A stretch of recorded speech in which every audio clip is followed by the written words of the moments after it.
there's always one challenge where they have to eat raw oxtail and penis or something like that, and that I can't do. You know, we see dry reach. Yeah, that's like I'm a celebrity, get me out of here. How do they do it? Can't eat a penis, can't eat some balls. No. Can't, not even an anus, Miz.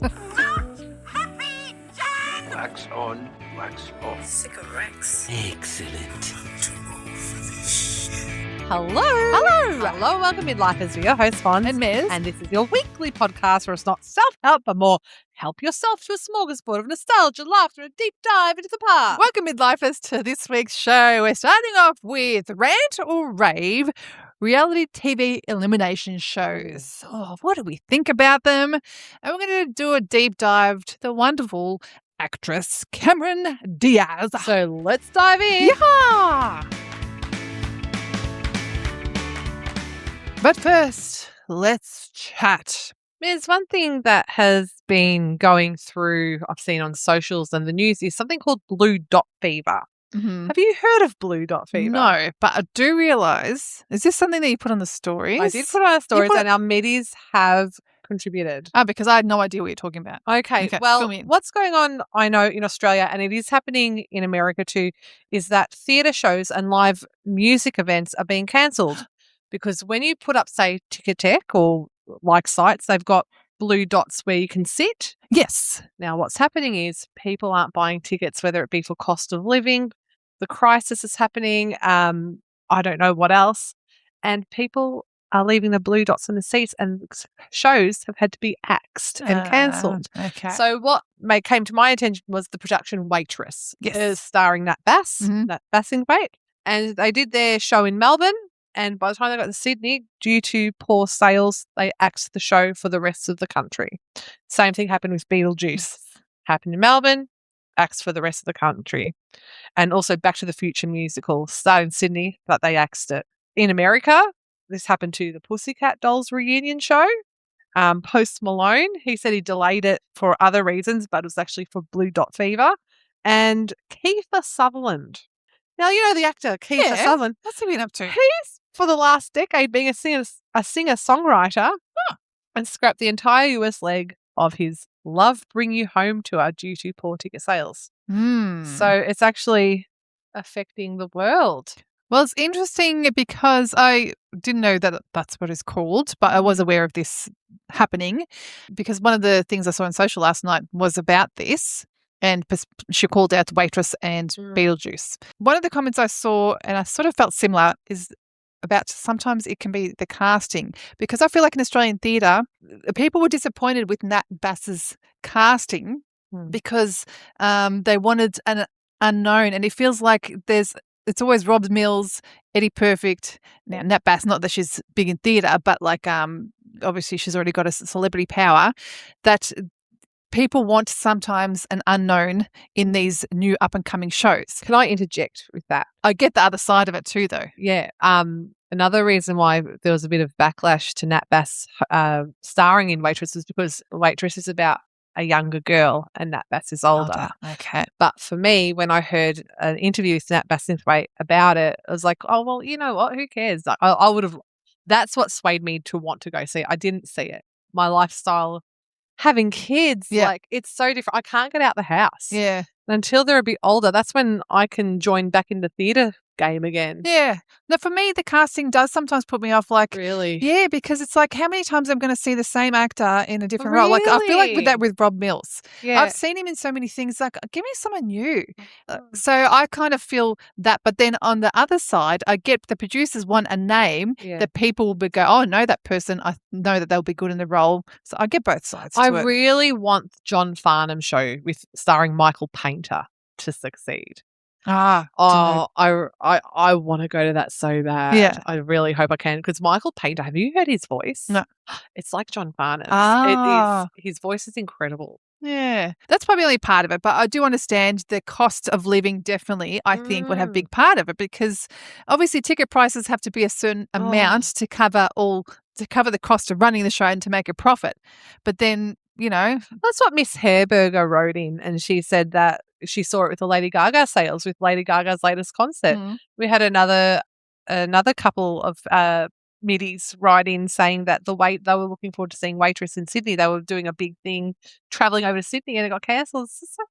It is disappointing. It is. To cancel, to axe a whole theatre tour. Yeah. That's extreme. I get it. Now Blue Dot Fever. Fever. Fever.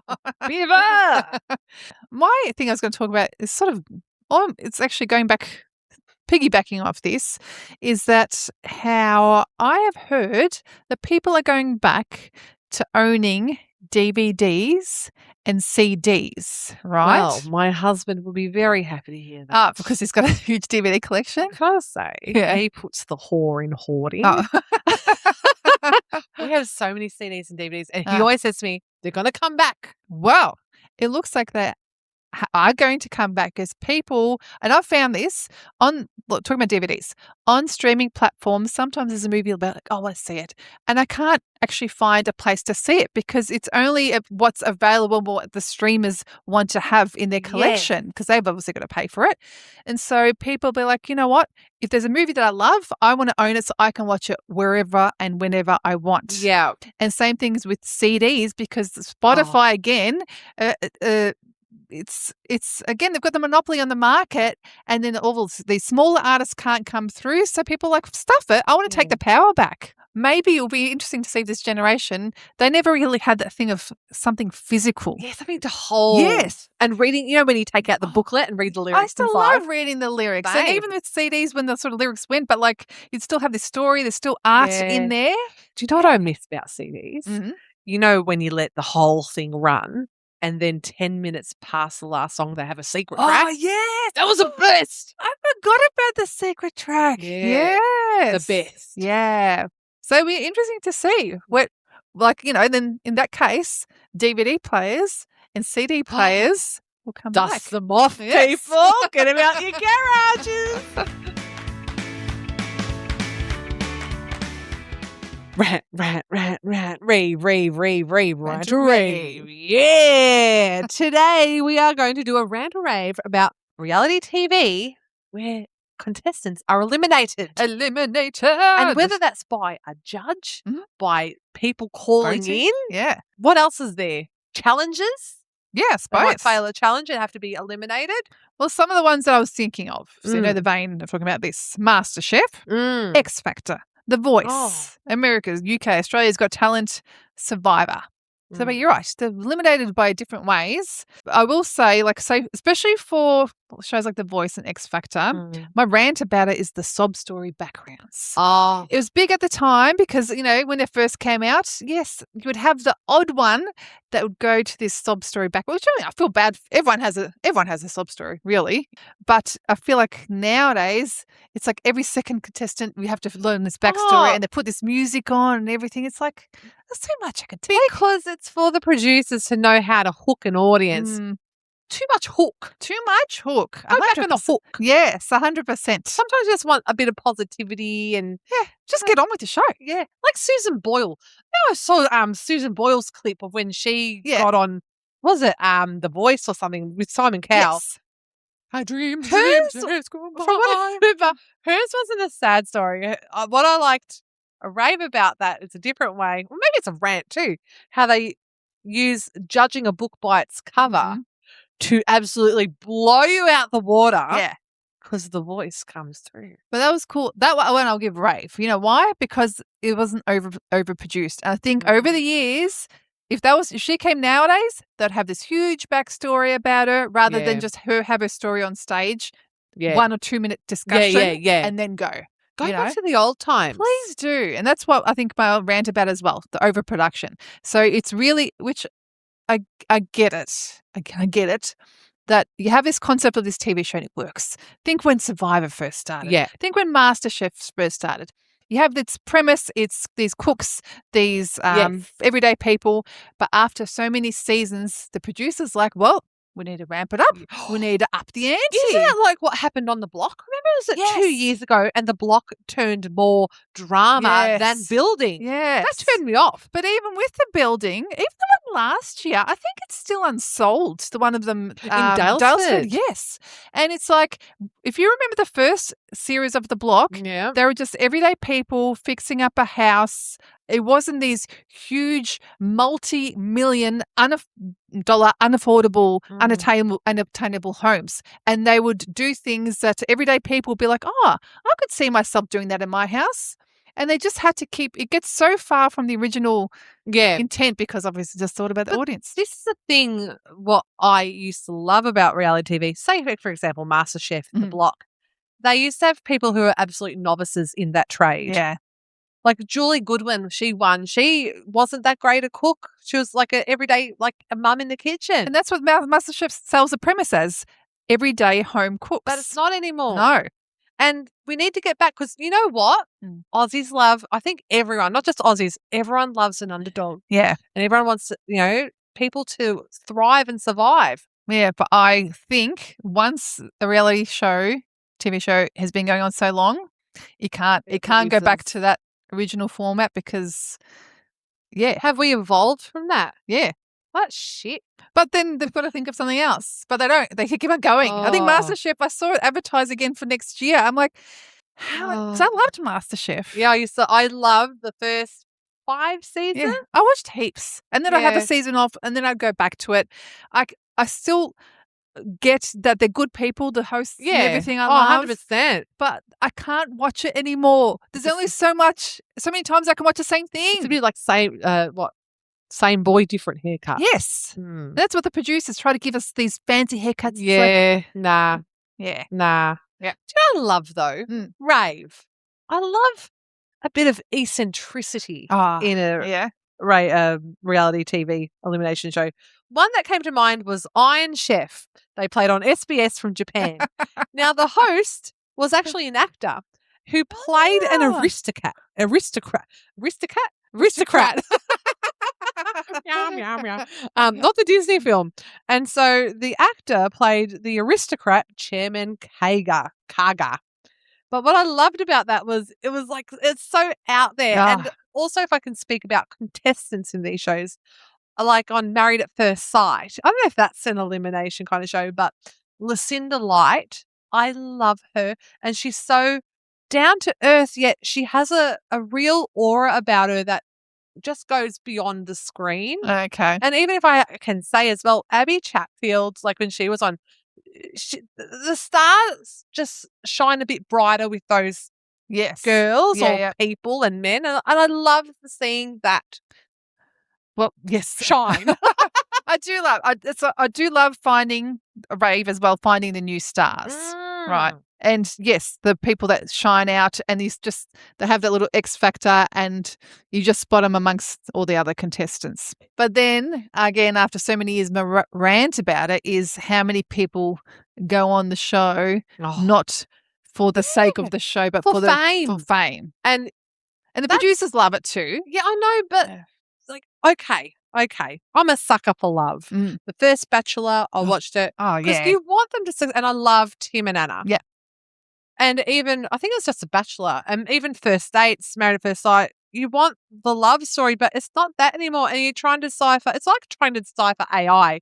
Is this the real deal or not? Yeah. I want the real deal. If I'm watching a reality show, I want someone to find love. Me too. But maybe they don't rate as much anymore. They did at the start. Yeah, maybe. But maybe they just want to move on, move forward. But I digress. Yeah. I was just thinking, you just remind me of The Bachelor. So, Fonz, will you accept this rose? And I'd eat it. Like a horse. Show my weird side. Do you know what? I'm going to give a rant.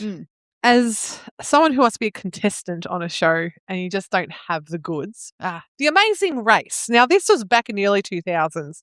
You have to drive a car with your friend or your partner here. I cannot drive a manual, nor could I read a map. And this is the whole reason why I did not enter The Amazing Race back in the early 2000s. That sucks. You have to have some core capabilities. Yes. Because I too cannot drive a manual. If anyone wants to teach us. Yeah. Because I reckon that's a lost art that's dying. Because no one has to drive a manual anymore. Yeah. Aren't they now more expensive to buy? I don't think so. But they're good anti-theft devices. Yes.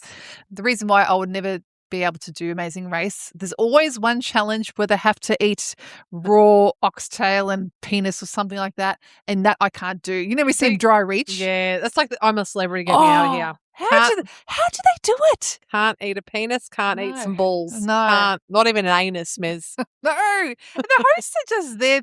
Like, I'd love to see the hosts do it, you know? But the hosts are employed. I know. They're employed. I forgot to add in Miz before about the stars of the show. I forgot to mention from Big Brother. Hot dogs. What about hot dogs? Where's he at? Where's he at nowadays? He was in a TV show in 2014, I think, House Rules or something like that. Okay. So he pops his head up every now and then. But hot dogs was a star. What about Reggie? Reggie follows us. Yeah, she's a follower of us. Hello, Reggie. Hello. Mini Reggie.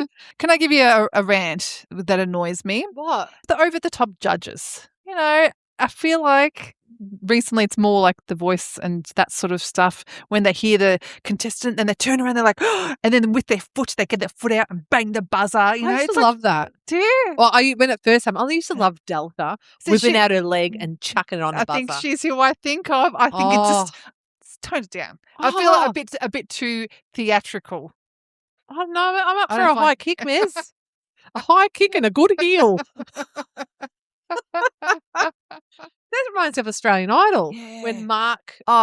What was his touchdown? name? Yeah, he did touchdown. And that was good at the phrase. Yeah, that was good at the start, but then they built it up so much. It was too much. Too much. Yeah. I did like when he did a touchdown and the gold confetti would come down. Like, oh wow, they're really raining in on this.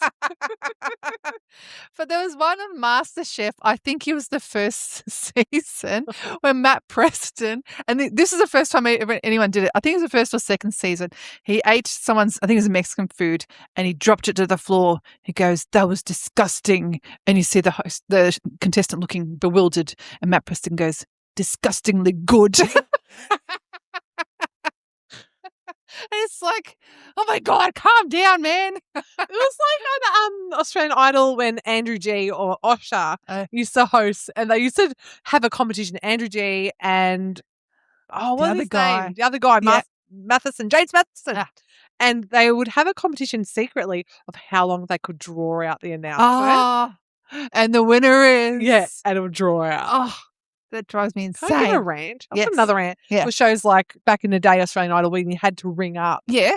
But you have to ring up and use your money or text and use your money for someone to win. Yeah, they're expensive. Yeah, it's like dollar calls. Yeah. Come on, man. You've got commercials running the show. Do a free thing. Well, these days it'll be free. Do you remember? I specifically remember. Obviously, that first season of Australian Idol was huge, and I remember Guy Sebastian. When was Anthony Kalia? Was he the next season? Was he season 2? He may have been. Yeah, because he wasn't the first season. Yeah, he was, because I think he's run up with Casey Donovan. Ah, yes. But I remember I was hungover as a Sunday evening and watching Anthony Kalia about to sing the prayer. Oh. And before that, in the competition, he was a bit of nothing. And I remember I specifically remember sitting with my dad and think Anthony's about to come on and like, oh, what's this going to be? I still watch that occasionally. Me too. That was the best performance that he rose up. I know. I remember on Monday in the staff room, we were all talking about that. That was so... What a moment in time that we got to be part of. Yes, that was cool. Remember Em Ricciardi used to be on Australian Idol too? Yeah. Baby M. Yeah, and Ricky Lee. I remember Ricky Lee. Aww. But yeah, that's actually what my rave about it too. Yeah. Because it's at a time where obviously it's before like social media and the internet, and like the next day, those moments you go to work and everyone be talking about it. Yeah. Unite us all. Yeah. Unite or cause a debate. Yes. Yeah. Yeah. Oh, you gotta be careful. I miss those innocent times. Yeah. Maybe it's because I'm a stay-at-home mum. I don't have those water cooler chats anymore. No, you know what it is? I've talked to my eldest daughter about this. Is now, again, with TikTok, social media and everything, there's so many niches and the algorithm takes everyone into their own little interest that there isn't a big, like there isn't like the Titanic movie moment. There isn't the Australian Idol because we're not all watching the same thing. We're all doing our own little thing. See, this was the thing about having commercial TV. Yes. We were forced to watch the same thing and forced to talk about the same thing. Exactly, but it united us all. It did unite us.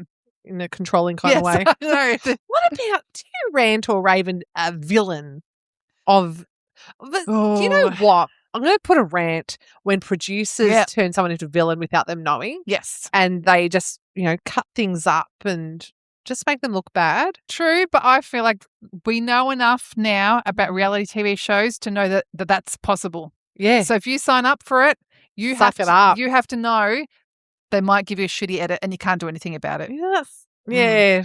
Oh, I don't know. That's not. Go on Dancing with the Stars, I say. That's a bit raw, isn't it? It shows everything up front. It's funny with Dancing with the Stars because I don't watch it. And then I think when the last season was on, Mum's like, "Oh, I'm watching Dancing with the Stars." I looked at it and I'm like, "Yeah, you look like a Dancing with the Stars audience When participant." I lived with my parents, I loved Dancing with the Stars. But Really? you know, I'd do in commercial breaks. I'd go have a little dance. Oh, did you? I just practice some moves in the kitchen while they're watching the Ah. commercials. No, Fun. never did it for me. Oh, I thought I was a star. It's like if only who was the thing? Paul Mercurio could see this. All right, do we rant or rave these reality TV elimination shows? Listen, it's given us some great moments. As I said, for me, Yeah, I my agree. top one is the Anthony Kalia. Oh, How many years? 20 years later, still think of it. just talking about it gave us goosebumps. Yeah. But in saying that, if they went away forever, I'll be living my life quite happily. So I'm going to rant it.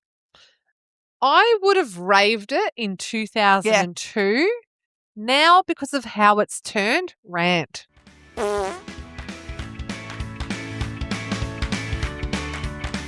Deep dive, Ms. Cameron Diaz. Cameron Michelle Diaz. I can see that. Yeah, looks she like looks Michelle. She was such a cool girl. Like she seems like she's always been the cool girl. Yes. From the stories from high school.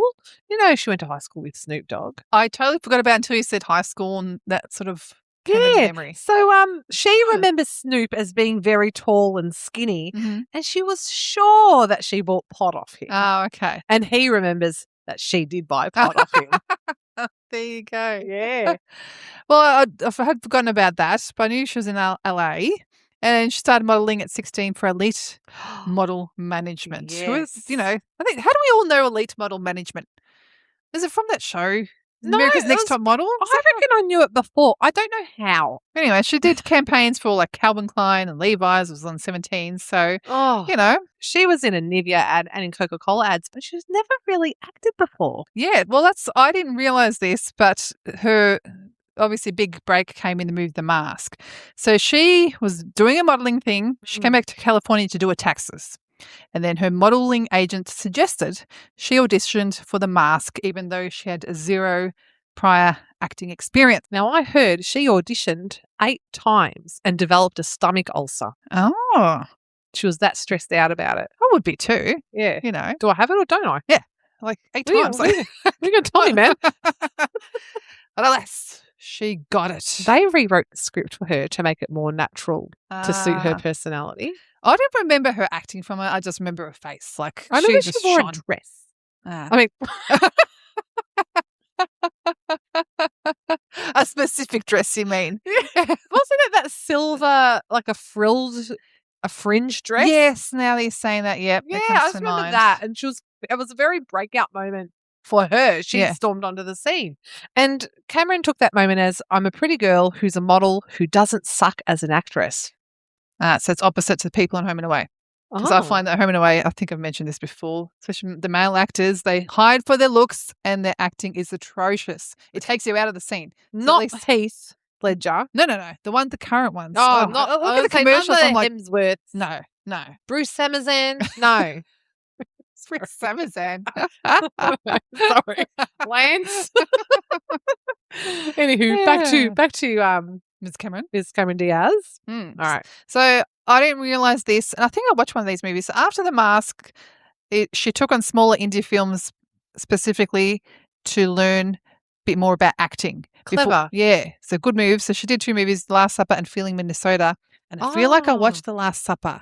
I don't know if it's one of those sort of dark comedy type of movies that I didn't understand at the Didn't time. Feeling Minnesota have Courtney Love in it? It was a bit of an indie film. Yes, they're both indie ones. Mm. The name's familiar, but I can't remember much Yeah. about it. Anyway, so she took a few years to do the small indie ones. And then in 1997 with Julia Roberts in My Best Oh. Friend's Wedding. She was a real I think she came out as a real comedy and rom-com kind Yeah. of niche. It's because she's got a beautiful smile. She's gorgeous. And those eyes are just dazzle. She's got dazzling eyes. Dazzling eyes. Yeah. Dazzling eyes and a great smile. Yeah. This is why Elite chose her, Miz. I know, there was a reason. Can I tell you my favorite movie with Cameron Diaz? Yeah. The Sweetest Thing. She starred alongside Christina Applegate And Summer Blair. Mm-hmm. I would stay home from clubbing just to watch that movie. I remember those came out, I think, when I was working at the video store and I got to bring it home. And it's one of those really underrated, very funny. Yeah. Very funny Really scenes. funny from a female perspective. Yeah. Because why do guys have to have all the humour? Yeah. And these girls. Yeah. It was great. It was great. Well, that's, I suppose, the comedy, because we've also got There's Something About Mary in 1998. Yeah. Which we did in an episode. We had it against another movie. And my memory's effed today, I tell you what. But the show notes says. you know, she actually got a Golden Globe nomination for that role. Is that really? Yeah. Good for her. Good for her. So I love that because, you know, obviously the famous scene, Yeah. the hair gel. We'll call it hair gel. Oh, yes. So many other actresses would have been willing to Well, because go I think there. I remember us saying from that episode way back when. That we can't remember. Wasn't it that they wanted to cut it out or something, but they kept it in, and she had the kahunas to follow through. Yeah. Like, good for her. Good for her. And then also Charlie's Angels. Can we get into this? Yeah, go on. Because do you know how she came about this role for Charlie's No, I Angel? do not. Well, this has actually got to do with her co-star, who's also the producer, Drew Barrymore. Oh. And I didn't realise Cameron and Drew were friends from teenagehood. And so Cameron actually first met Drew. Drew was serving her coffee. And that's how they met. But No. Cameron was 16, Drew was 14. But they ran in the same circles, so they would see each other at friends' places and whatever, and then became friends. Really? Yes. And then in 2000, so Drew was producing Charlie's Angels, and she ran up Cameron and said, hey, you know, and she always said this about Cameron. She goes, she was nice from the get-go. You know, I said about her personality before. She goes, looking that way, she didn't have to be one of those nice chicks, but she was always nice and goofy. And then she said, rang Cameron and said, do you want to have some fun together in Charlie's Angels? And that's how that came about. So we can be friends with those people that you think we can be friends with them. I reckon she would have our sense of humour. Yeah. Humour. Not afraid to be not afraid to take the piss. Yes, she's a not afraid to take the piss kind of person. She actually seems really down to earth because when I was researching this, I was reading up at how she met Benji Madden. How did she meet Benji? Well, she met him. She was hosting a dinner party at her house, and her friends were Nicole Richie and the other one, Joel Madden. And they asked if Benji could come along too. He had nothing to do. She said, "Sure, bring him along." And they started talking, and the rest is history. I think where I was leading from this was when Cameron, she had a quote saying, "With our marriage, I learned how to really go all in. Nothing else comes before this. It's not hard to do because our marriage is the most memorable thing that I have." That's really nice. Isn't that lovely? Because I saw that they were married in 2015, so they're married 11 years. So I think in Hollywood terms, that's like 33 years. Far out. I'm going to I'd say 50 years. Yeah. But they also, they lead such a private life. Well, I want to get into this because, so let's go back a bit. Got 2000 Charlie's Angels, and then 2001, she started in the Shrek franchise. And can I tell you this? Because she does Princess Fiona. And my youngest said to me, "Oh, you look like Princess Fiona." I go, "Oh." And she goes, "You know, when she's green." I go, "You mean the other Princess Fiona?" She goes, "No, the Shrek Princess Fiona."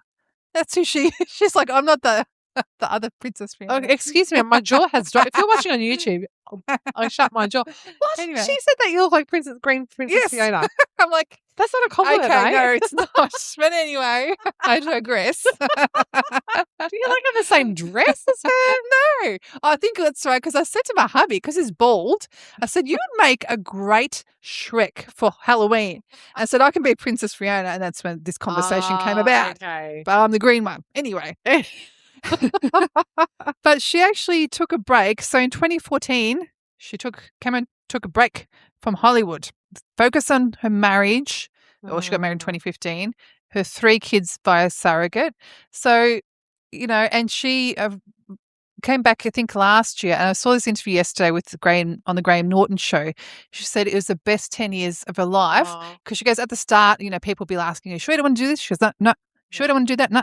And then she goes, I stopped asking and I could just live and focus on my marriage and my kids. And she goes, this is fantastic. But then last year in 2025, I think she started up again. I think she did something with Jamie Foxx. And again, on the Graham Norton show, she said, I also understand what a privilege it is for me to have this opportunity to be artistic and be funny and entertain. And it would be remiss of me to say, no, I'm not going to do it at all. So she's like, I understand how privileged I am to take this 10 years off and you know what, I do want to keep going. But yeah, in this year, in May 2026, that's when they had their third child via surrogate. Last month. Yes. She's 53. Okay. Good for her. Bloody hell, I would not have the stamina. That's the thing. Like at 37, I found it tough. At 53, I say good on. If you can do it. I had my last kid in my 40s. When I was 40, she was born. I know. I'm struggling. I'm like, if I was 20, yeah. But now I'm just like, it's a bit hard. So good for her. But the good thing is as well, I wonder she'll have money behind her to have a nanny. That's what I would think. For that bit of extra help. I would think so. But she did a quote on Motherly regarding this topic.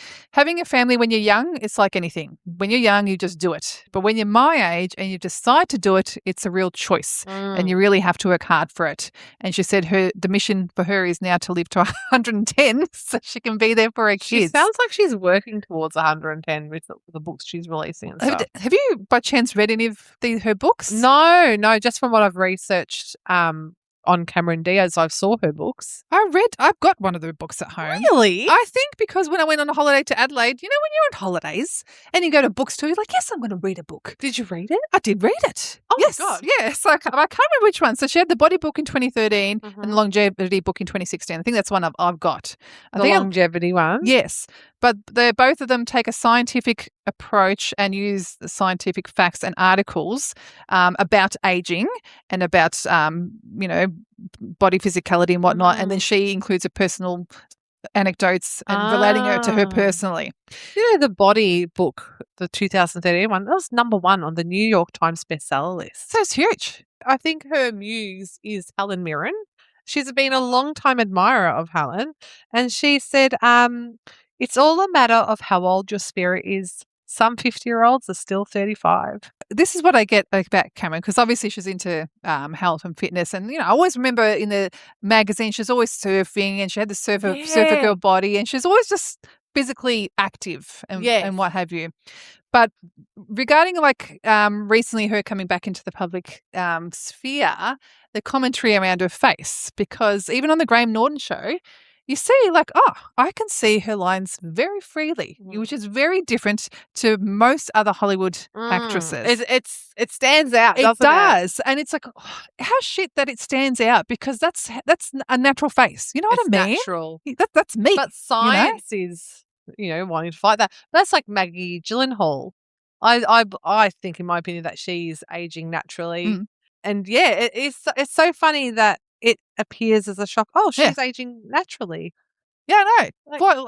That's just why. Why? Yeah, it's okay to age naturally. It is, in my opinion. Whatever you choose, you choose. But that's what I think, though. Whatever you choose, especially a woman in public eye, you're damned if you do, you're damned if you don't. Yeah. If you don't, it's like, oh my God, you really let yourself go. Yeah. And if you do, it's like, what have you done to your face? Yes. So what are you supposed to do?